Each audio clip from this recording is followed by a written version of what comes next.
பாசி பயிறு தோசை ஒரு வீடியோவில் காமிச்சிருந்துருப்பேங்க. அந்த தோசை அவ்வளோ டேஸ்ட்டாக சூப்பராக இருந்தது. ஒருத்தர் வந்து இட்லி நல்லா இருக்குமான்னு கேட்டிருந்தாங்க. அதுக்காக ட்ரை பண்ணேங்க.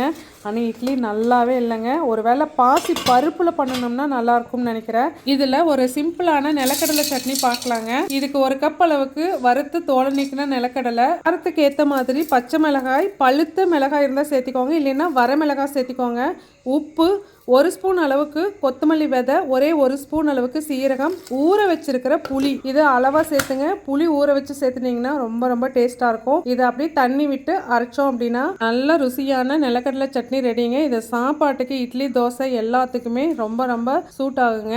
இது அந்த பாசி பயிறு தோசை மாவுலேருந்து ரெடி பண்ண இட்லிங்க.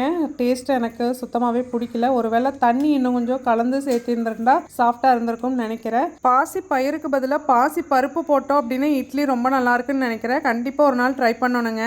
எனக்கு தெரிஞ்சு கொங்கு பெல்ட்டில் நிலக்கடலை சட்னிக்கு வெங்காயம் சேர்த்த மாட்டாங்க. வெங்காயம் சேர்த்தாம அரைக்கிற சட்னி தான் எல்லா வகையான இட்லி தோசை மட்டும் இல்லைங்க, எல்லா வகையான சாப்பாட்டுக்கும் ரொம்ப ரொம்ப சூட் ஆகுங்க. கண்டிப்பாக ட்ரை பண்ணுங்கள். தேங்க்யூ.